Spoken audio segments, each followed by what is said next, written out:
With no selling sales, honesty will be your absolute key to success. Is last night by chance I was flicking through the channels and Wolf of Wall Street was on, and when I watched that movie initially, I wasn't a business owner. I wasn't doing these things day to day, and watching it again, it really struck me just how disgusting that movie is, and just how salespeople across all different boards are starting to assimilate these sort of cultures and starting to glorify them. And so, in a culture where everybody's going one way, you're always going to stand out massively by going the other. And not only that, is this has always been the best way to sell. This has always been the best way to do business. Is what I don't think people realize. And I was watching sales trainers talk about this as, these quick sales they're getting.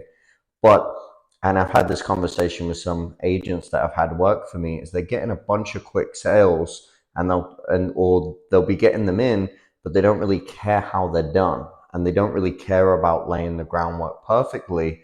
So what ends up happening is their reputation in the long run is completely smeared, where your number one thing you should really care about is your reputation, because that is what's going to allow your business to grow. And this is going to accumulate like compounding interest over time. And the more and more you do the right thing, is the truth, and doing things properly and doing things to the best of your ability. And if you know anything, that exposing it or telling the client that is always going to win out in the long run. You may have some short-term success with these other ways, but quite simply, they're not going to last. Because I was thinking about this for car salespeople, right? As if they get somebody and get them to buy a car that maybe they couldn't afford, or maybe they got a more expensive price and they got them on a bad deal. Um, or even with realtors, right? Convincing them, oh no, we should overpay in order to get their deal through. A lot of this was happening, these overbids. How are they going to feel 4 or 5 years later? And it's funny, I've gained quite a few clients that have had bad experiences previously with their last realtor. And it's very, very interesting to me how high of a percentage that is of people not willing to work with the realtor. I'd say probably 80 to 90% of my clients have worked with a realtor before that they wouldn't work with again. And that just goes to show that you think you're building business and you think you're getting quick deals, but really you're shooting the future you in the face. And so I really want you to think about this: is trust and is built by truth. And truth will be your superpower, but you have to use it in the way that other people are absolutely terrified to use it.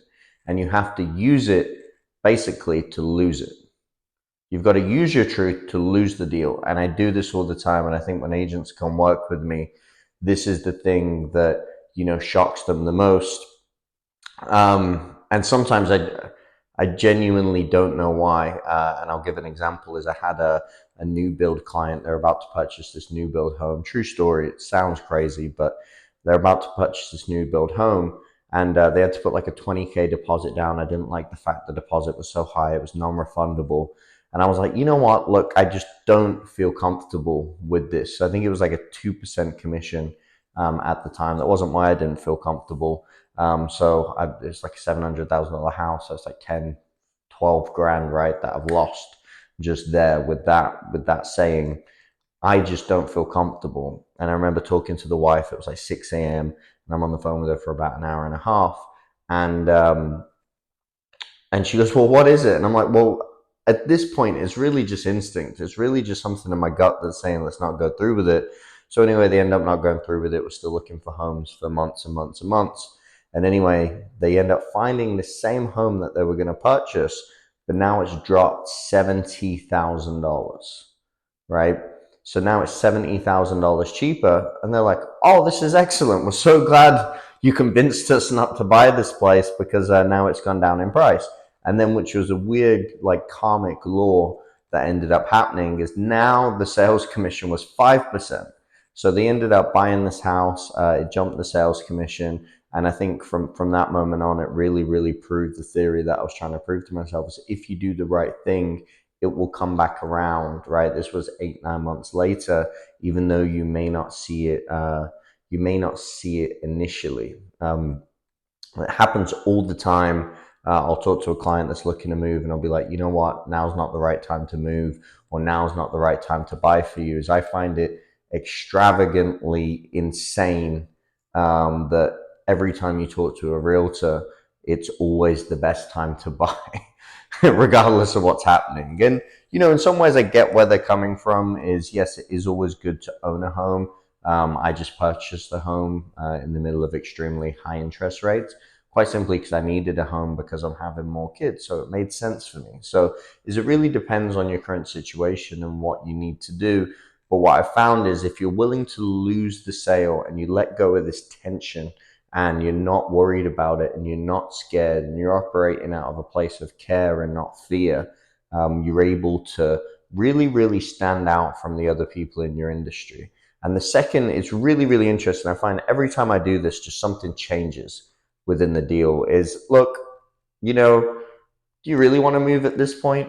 It may just be best for you to stay there. Now, two things will happen at this point. They'll be like, no, no, no, no, no, I really need to move. And then, you've got a really good client, they're really motivated, or they'll say, actually, you're right. Yeah, I don't know what I'm doing. And I think I will stay where I'm living at for another year. It isn't such a bad place.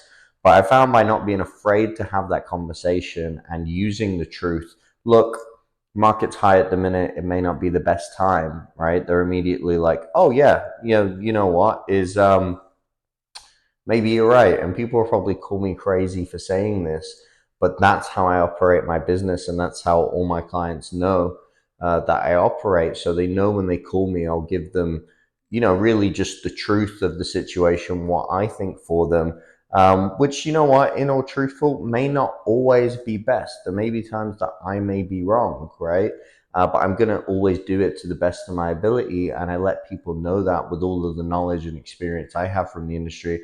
So I think it's massively, massively important that you gain as much knowledge and as much, and you're constantly learning and learning every day in order to be able to provide the best truth and to understand the truth, what it is within your industry. But I think it's something really, really interesting because I feel like there's this whole movement around concealing the truth. And I feel like the truth is so concealed within sales nowadays that I find is if you just go the way that everybody else is refusing to go, it really, really makes people connect with you a lot better. It really makes people understand you, what your values are. And really, that's all they're looking for. Is all I'm ever looking for when I'm buying is somebody to just cut it straight, shoot the shit with me properly, and go, look, Danny, this is what you should do. And if I believe them, I'm going to do that said thing. So that's the question. Do I believe them? And are they telling me the truth? And normally I find when they tell me something difficult, right? That's when I change. I'm like, okay, this person's telling me the truth because they've told me something extremely difficult to tell me, but they've said it very professionally and very just straight up. And then all of a sudden I go, okay, this is my person. This is the person that's going to be able to help me because they're not sugarcoating the truth. They're just giving it to me straight up. So something for you to think about within your business is allow the truth to be your superpower. And as the saying goes, the truth shall set you free.